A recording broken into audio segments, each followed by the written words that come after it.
moving on to the most awaited session and interaction of today's afternoon. Good afternoon, sir. Sir, I am Kiran Mehta. Sir, because of the lockdown from past 2 years, we have been rigorously using cell phones or smartphones or laptops way too much from 2020. So, sir, we are addicted to it. Now, addiction is one problem, but other is like we have low self-esteem due to it. And we have lost our patience, anger issues. So, sir, how to overcome all of them? No, but what is the relation that you see? How is self-esteem lowered because of use of cell phone or laptop? So, like, if we want to talk to people, we text them, we message them on social media. But when we in person meet them, we are very introverted, or like we fear to talk to them, like even to ask, how are you? Like, even if teacher asks some, what is XYZ? We want to search the question and we want to answer. We don't know it. That is a habit of why we've been using laptops, and now we've used to search and answer. Now that's all gone. So you mean there is a loss of spontaneity? Yes, sir. Internet or Google come as a handy support, a backup. So if you do not know what to do or how to respond, you can rely on them. But in real life, real time situations, that doesn't happen. You cannot depend on Google to respond to someone who is standing right in front of you. Right. So this is something you must be cautious of. It's a phenomena widely experienced.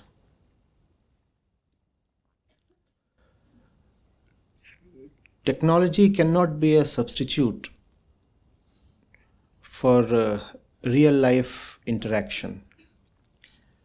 And planned statements or responses can never carry the authenticity of something that is spontaneous.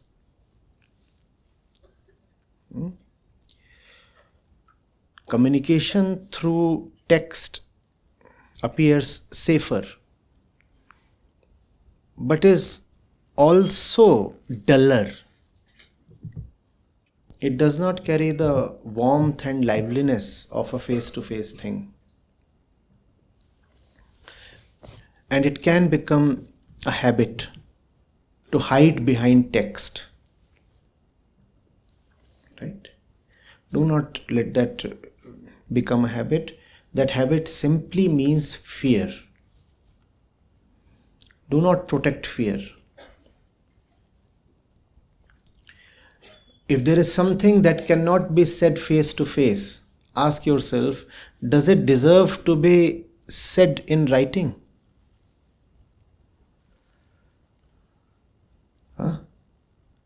The same phone that you use to text people can also be used to talk. And it's not as if texting necessarily saves time. You can get into an endless exchange of text messages, and that can go on for 2 hours. Does that not happen? Text.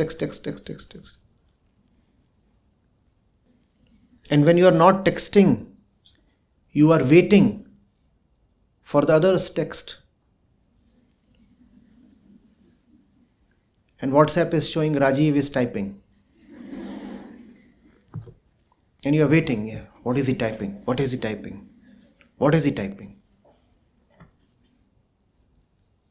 Even before he has pressed the send button, you are already shadow boxing.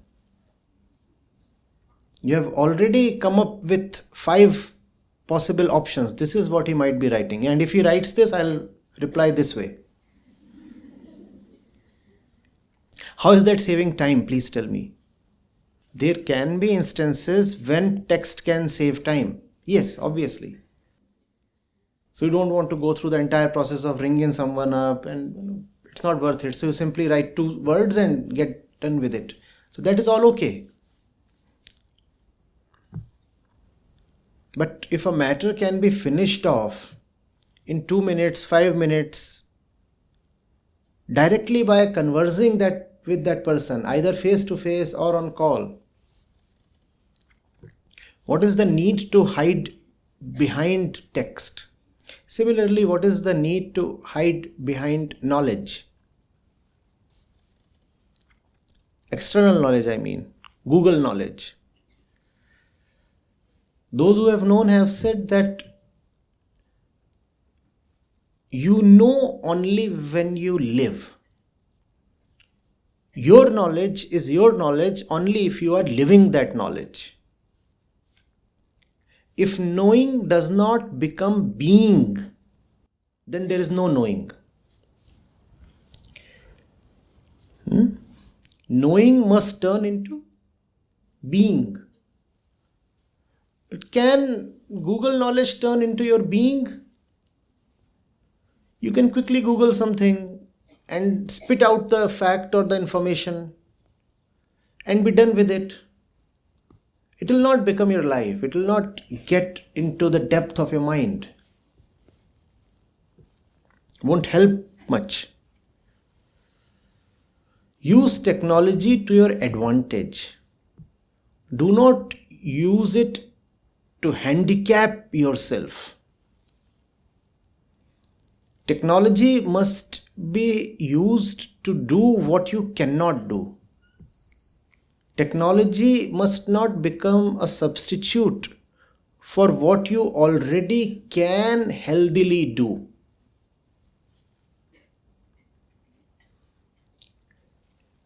If I have the benefit of technology, what should I develop for myself? A car or a crutch? Crutch, you understand? What is crutch?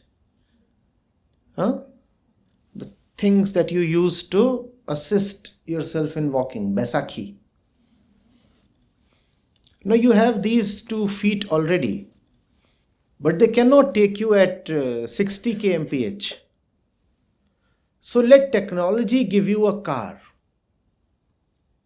The car is furthering your power now. It is furthering your ability. These 2 legs cannot take you beyond the speed. Instead, if you use technology to develop very advanced crutches with AI and feel proud of it, what have you done to yourself? Instead of augmenting the capacity of the legs, you have debilitated the legs. Maybe with your legs you were able to go at least at 10 kmph. Now with the assistance of technology you are going at 2 kmph. Now that brings us back to the fundamental question of who is the user of technology. And that's where internal liberation lies. No technology will be of use if you are internally not free, not luminous. Whatsoever is given to you, you will use it to your own disadvantage. You have heard the old story of the monkey with the sword, right? Those were bygone times. So all that the monkey could have was a sword. But these are times of advanced technology. The monkey can have an ICBM tipped with a nuclear weapon. What will the monkey do? The monkey has been given great technology. What will the monkey use it for?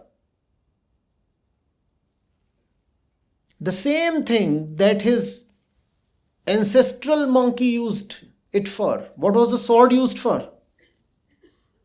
The monkey was given the sword. Actually, he picked it up. Did he use it for any creative purpose?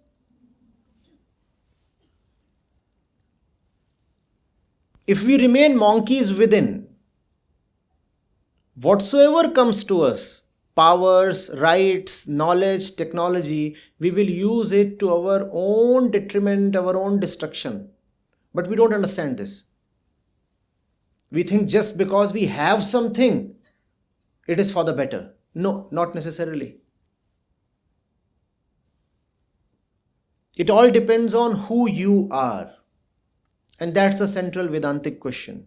Who are you? If you are not right, whatsoever you have will be just wrong for you. First of all, you have to be right within. And then whatever you have can be used rightly.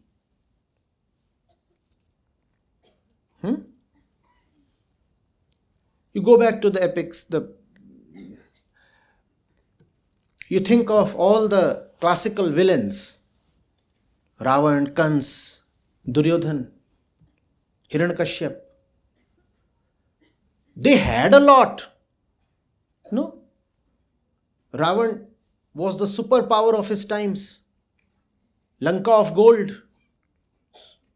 So much weaponry as well. And he had a lot of knowledge too. No?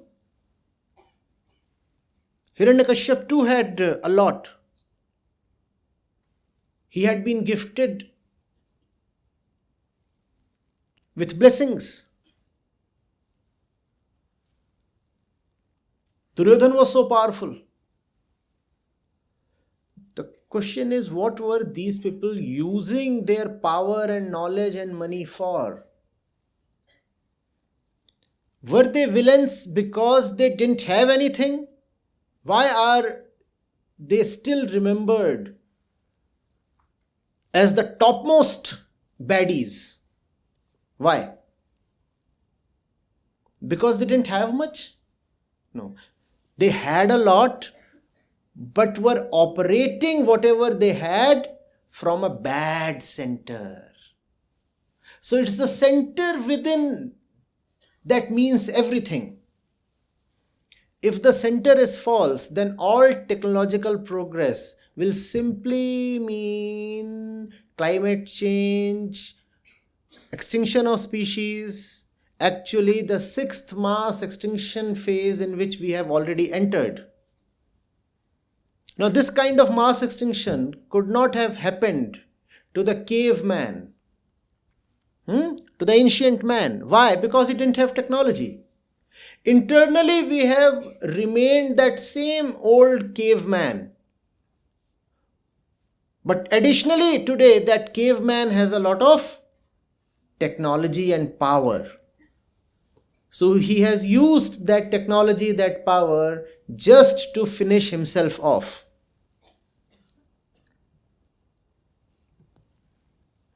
As you grow up, move through life, you will find technology taking even bigger strides.